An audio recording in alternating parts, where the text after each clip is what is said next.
ভালো বড় আব্বু। তবে তবে কি প্রশ্ন করলেন আলী আহমদ খান। আমার ফিজিক্স আর ম্যাথে একটু সমস্যা, কোচিংয়ের সাথে কুলাতে পারছি না। প্রাইভেটগুলোতেও অনেকটা এগিয়ে গেছে।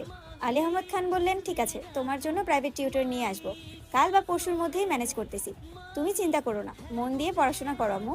তোমার ভাই তানভীর তো আমার কোনো কথা শোনে না, আর না শোনে তোমার আব্বুর কথা। কোথা থেকে মাথায় ভূত চেপেছে, রাজনীতি করবে। পড়াশোনায় গুরুত্ব না দিয়ে রাজনীতিতে গুরুত্ব দিচ্ছে। তুমি পড়াশোনা করো ভালো করে, মেডিকেলে অথবা ঢাকা বিশ্ববিদ্যালয়ে যেন চান্সটা হয়ে যায়। জি বড় আব্বু, চেষ্টা করব।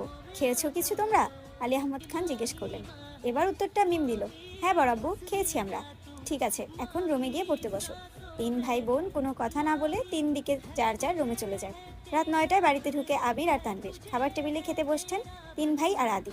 মিম, মেঘ কেউ নেই। রান্নাঘরে তিন যা খাবার রেডি করছেন। বিকেলে আবিরের সাদা শার্ট পরে বেরিয়েছিল। সাদা শার্টে 2-3টা জায়গায় একটু একটু রক্ত লেগে আছে। আর আবিরের হাতেও 3টা ওয়ান টাইম ব্যান্ডেজ লাগানো। নজরে পড়ে ছোট চাচু ইকবাল খানের। কি রে আবির, তোর হাতে কি হয়েছে? শার্টেই বা দাগ কিসের? এই কথা শুনে ছুটে আসেন মালিহা খান। কি হয়েছে আবির? বুকের ভেতরটা ছাদ করে উঠেছে। একমাত্র ছেলের শরীরে একটা আঁচড় ও মা সহ্য করতে পারেন না। আবির বলল, তেমন কিছু না, হাতে একটু লেগেছিল, ঠিক হয়ে যাবে, চিন্তা করো না।